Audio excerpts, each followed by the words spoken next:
7 ans plus tard, la France a enfin reconnu sa responsabilité dans cette guerre répressive, comme l'a affirmé Emmanuel Macron dans une lettre adressée à Paul Biya, évoquant les massacres et le soutien aux violences pré- et post-indépendance.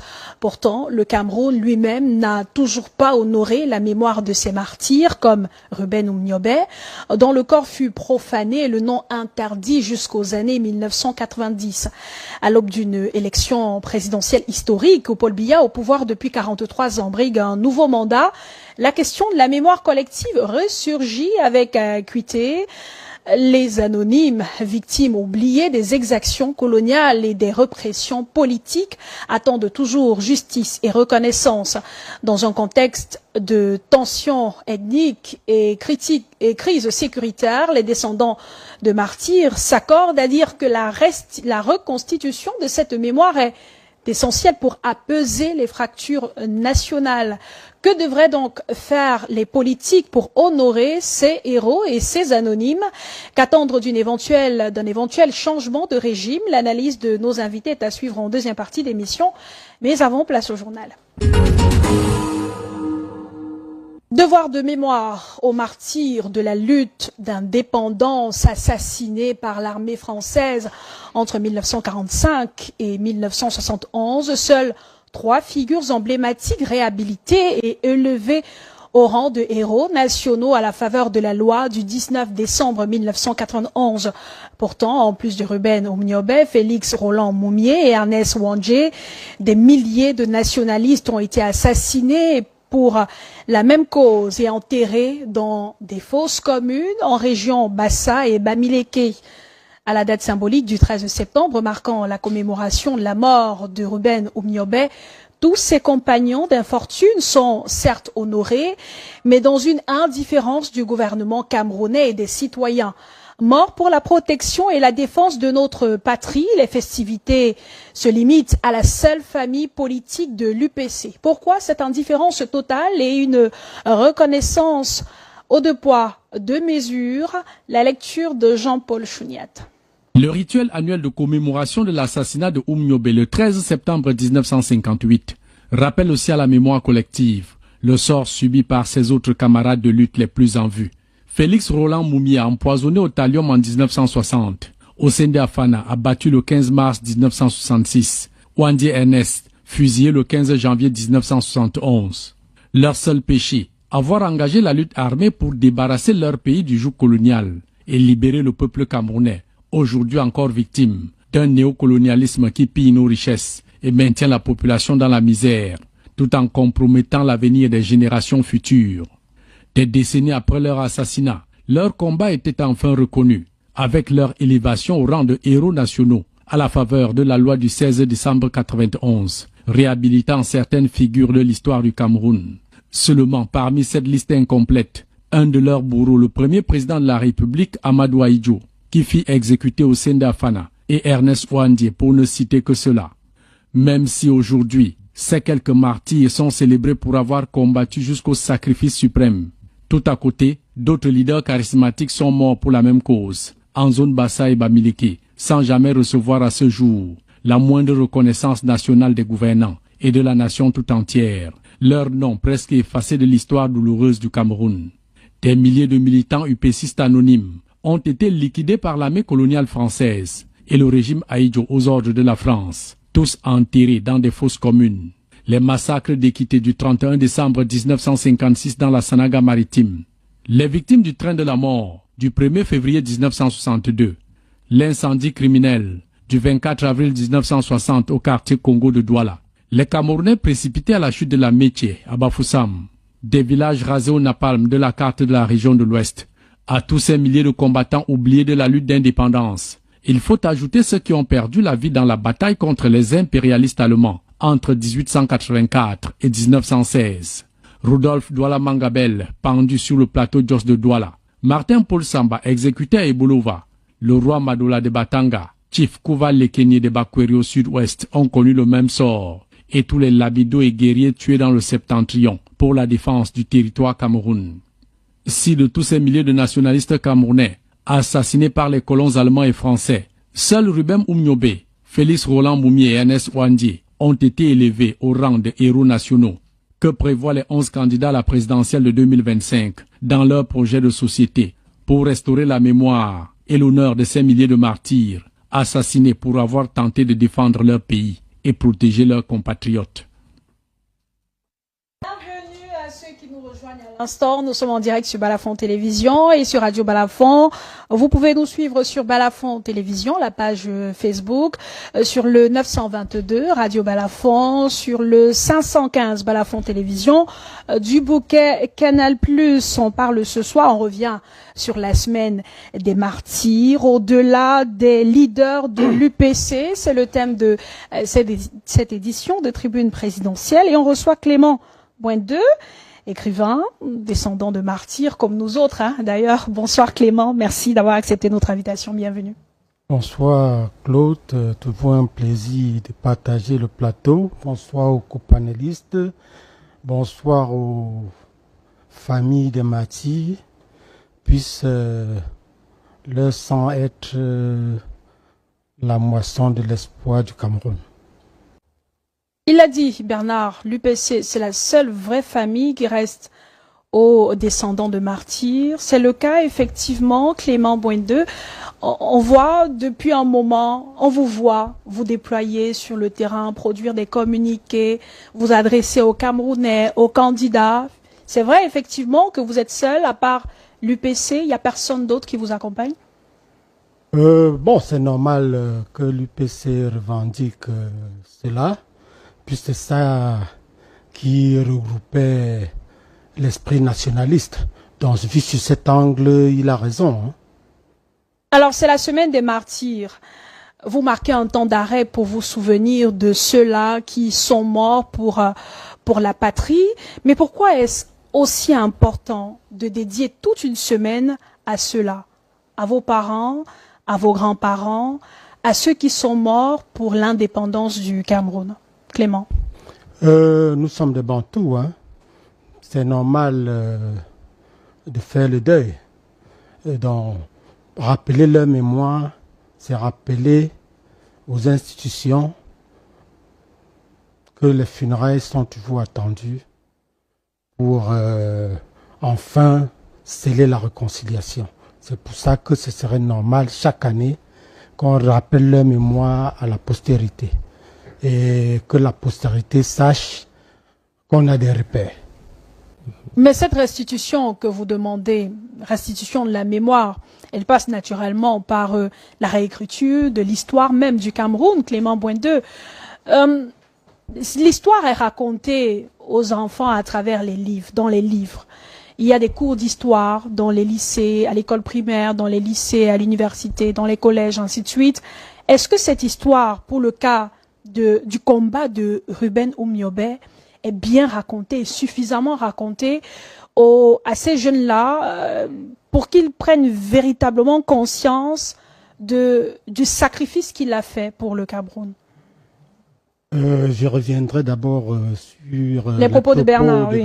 Par rapport à la commission, puisque ça revient sur le livre. Oui, ça rejoint ma question. Oui, oui. Et donc, je ne partage pas entièrement ces propos.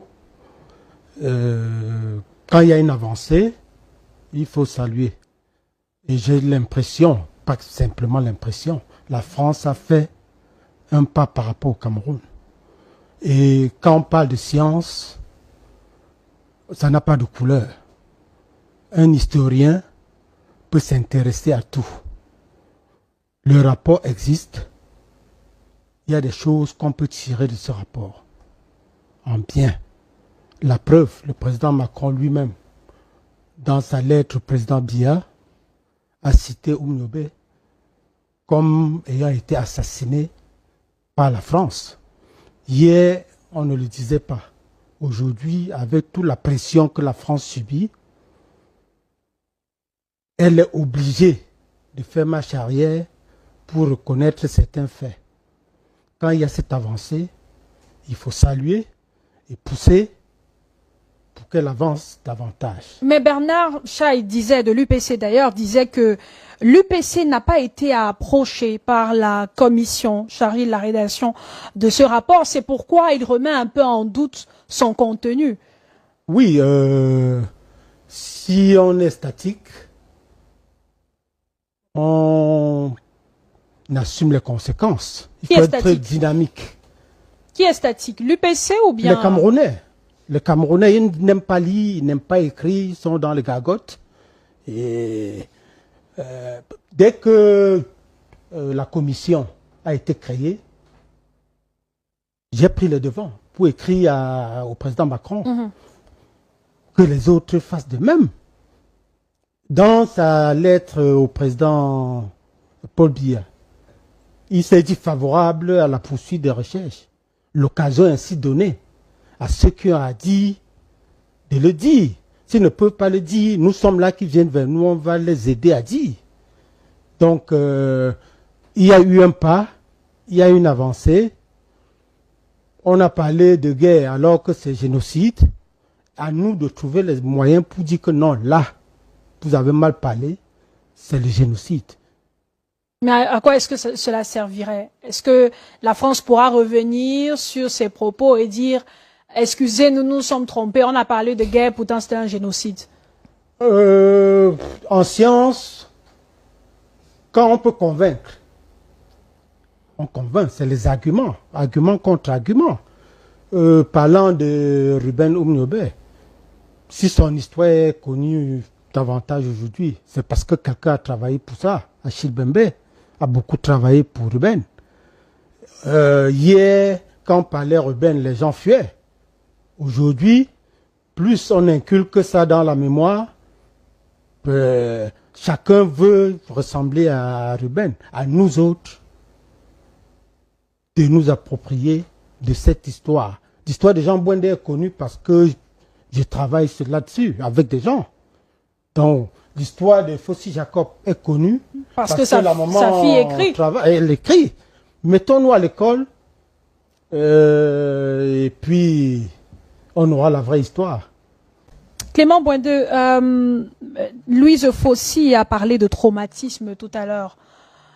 Pour revenir sur l'histoire vécue par les parents, par ces nationalistes, par ces héros nationaux, y a-t-il des événements qui se produisent en ce moment dans le pays qui font revenir ces souvenirs et qui peut-être vous amènent à craindre un peu le pire?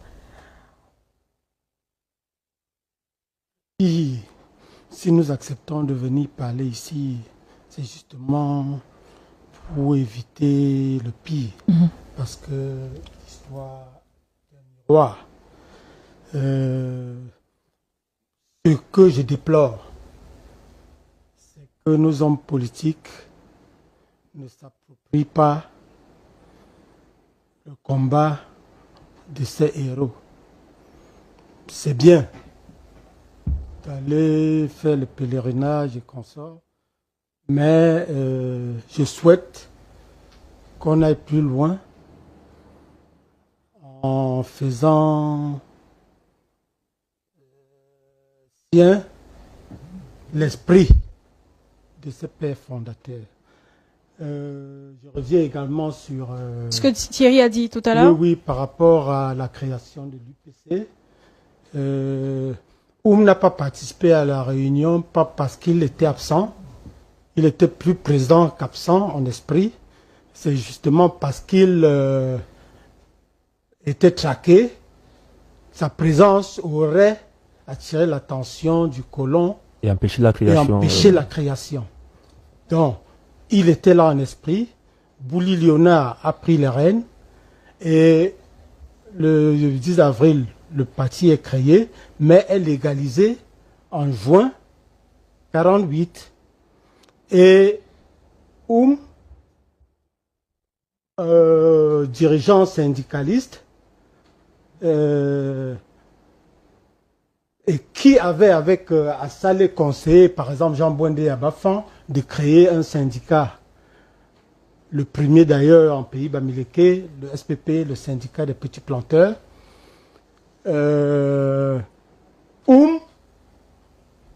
va s'accrocher sur Jean Bouindé pour distiller l'UPC à l'ouest. Puisque Jean Bouindé est arrêté en 47, le 1er septembre 47, pour ses activités syndicales, parce qu'on lui reprochait de vulgariser la caféiculture.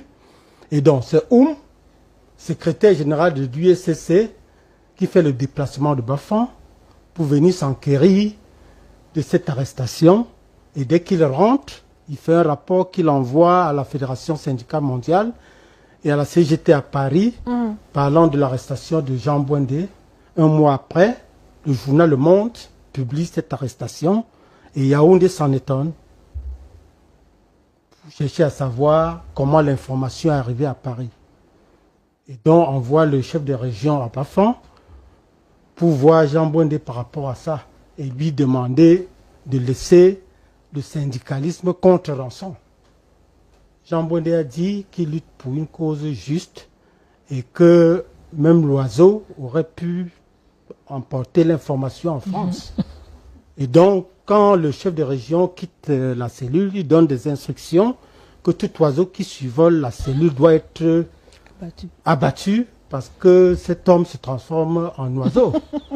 Donc, et le 15 avril 48, après 8 mois, il est libéré et l'invite à Douala et lui donne les statuts de l'UPC et lui dit confie le syndicat à quelqu'un d'autre. On est en juin 48. N'était pas encore secrétaire. Donc, Jean Bouindé rentre, mais il n'y a personne pour prendre la direction du syndicat. Comme il y avait déjà les structures, il a juste transformé les structures syndicales en structure du parti. Et c'est ainsi qu'est né le premier comité central de l'UPC au Cameroun, ce qu'on appelle aujourd'hui section. C'était à Bafan et le siège était chez Jean Bouindé. Mais l'UPC d'hier n'est plus... L'UPC d'aujourd'hui n'est plus celle d'hier. À quel moment il y a eu la fracture? Est-ce que la fracture vient de déjà cette époque-là? La fracture, c'est en 1955, avec l'interdiction de l'UPC. Avant 1955, on ne pouvait pas parler de l'aile dure, de l'aile modérée et consort. C'est à partir de l'interdiction de l'UPC, le 13 juillet 1955. Et beaucoup plus l'interdiction à l'UPC de présenter les candidats aux élections de 1956. Tout part de là. La scission de l'UPC part de là, où l'aile dure, l'aile modérée s'affiche. On crée le CNO, le Comité national d'organisation, pour boycotter ces élections. On est en 1956. En 1957, le sinistre national de la défense du Cameroun est créé. C'est l'alter ego du CNO en pays bamileke, dirigé par Singa Martin en 1957. Et l'administration rentre dans le jeu et utilise les gens qui étaient proches de l'UPC pour créer les nationalistes institutionnels. Comment ça, des nationalistes institutionnels? Des gens qui vont venir créer des problèmes et mettre sur le dos de l'UPC. Mais est-ce que le nationaliste crée les problèmes? Pourquoi les qualifier donc des nationalistes institutionnels? Créés par les institutions pour détruire le nationalisme. Donc, l'ancien président de l'UPC, qui avait été retourné, Djoumessi Mathias, Ingénieur Michel, que Jean Bouindé avait soutenu lors des élections de 1952, parce qu'on n'avait pas admis les candidats de l'UPC à Bafan, qui était le bastion du parti. Il avait soutenu pour qu'il soit élu, et donc les populations savaient qu'il avait une face UPCiste. le prince Kémajou, qui étaient tous élus députés, forment le parti des paysans camerounais. Et on leur donne pour mission d'aller prendre l'aura de l'UPC en pays bamileke. Ils arrivent sur le terrain, ils se font appeler Union des paysans du Cameroun. UPC, ça faisait confusion.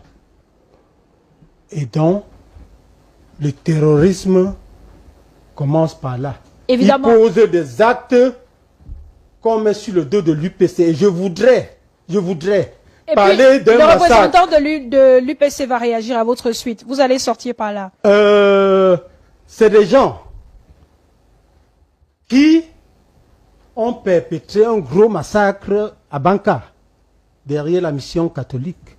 Ils ont invité les nationalistes sous le label de l'UPC, qui faisait diversion, à se réunir une nuit en centaines pour former l'autodéfense.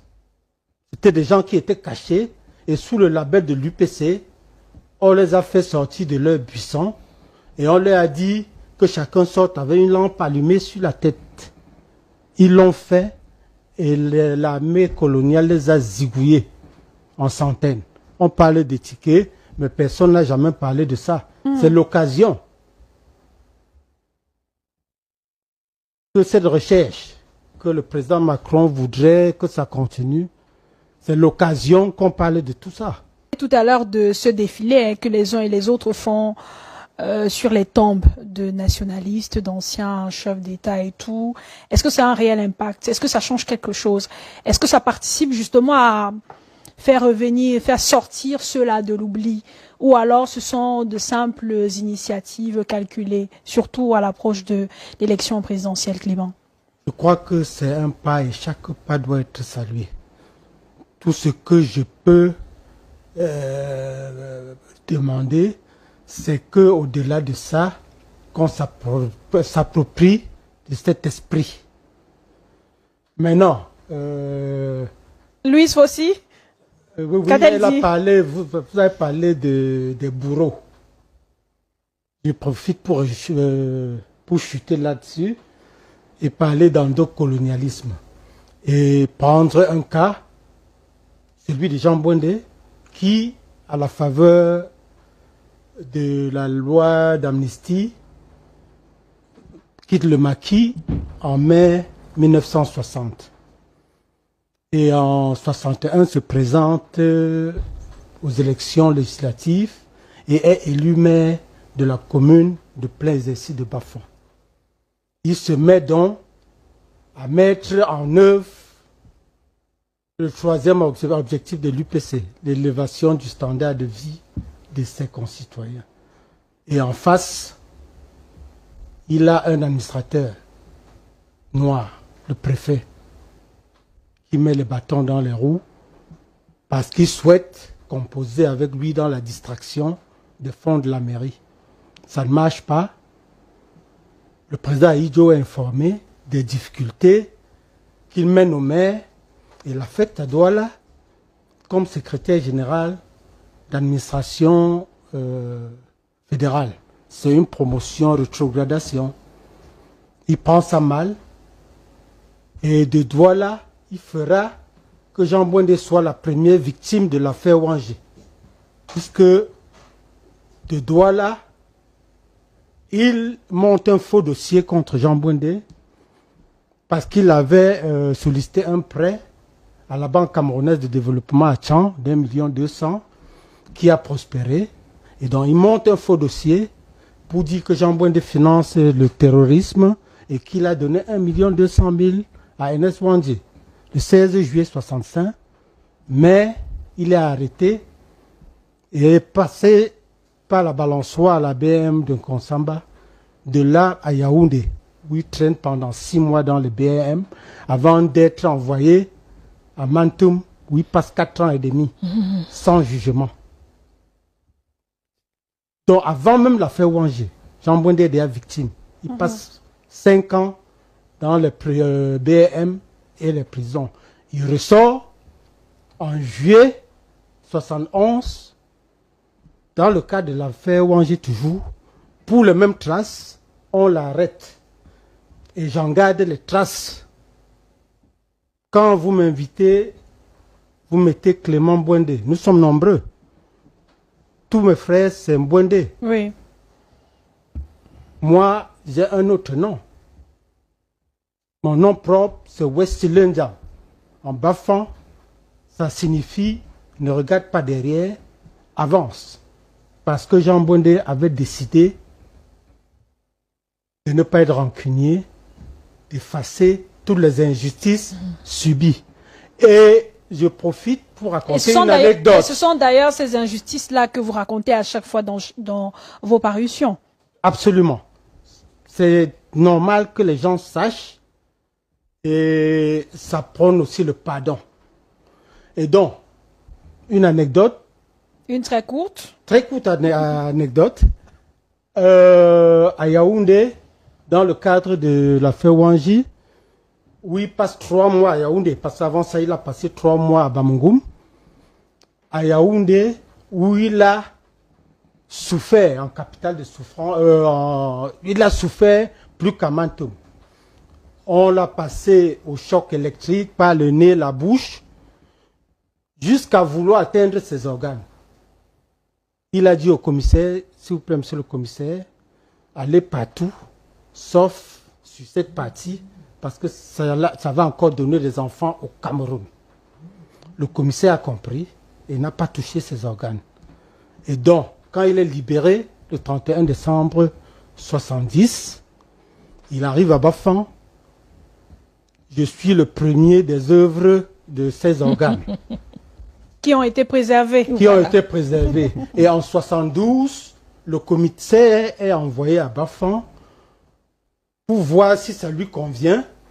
Et pendant sa balade, Jean Bouendé le voit, le prend et l'amène chez lui et fait faire à manger et à boire en remuant la mémoire. Et donc, il demande qu'on fasse les enfants, fasse venir les enfants. Nous étions 3, j'étais le premier. On vient, il dit au commissaire, tu te rappelles ce qui s'est passé à Yaoundé? Voilà les œuvres. Quand le commissaire est parti, il a oublié qu'il était même venu à Bafan. Il n'est plus jamais repassé. Donc, je garde cette trace. Et je crois qu'à partir de moi, les souffrances ont diminué jusqu'en 91 où on l'arrête avec les autres au col Batier où on les tabasse. Il a plus de 100, presque 104 ans. Idem pour Tenawa Emmanuel, arrêté en 71 tout dans le cadre de l'affaire Wangé, condamné pour 5 ans, arrêté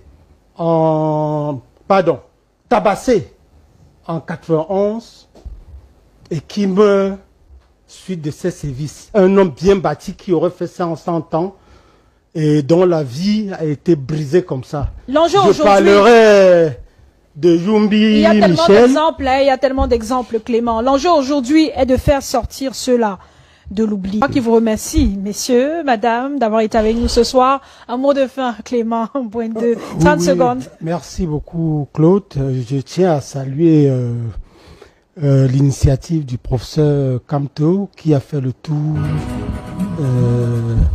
jusqu'à aller au Sénégal. Ça veut dire qu'il prône la réconciliation nationale. Je souhaite également que le président Paul Biya nous appuie dans notre démarche auprès de la France et je conseille aux Camerounais que chacun tienne sa carte électorale pour voter utile dans l'intérêt du pays. Le 12 octobre prochain. Merci.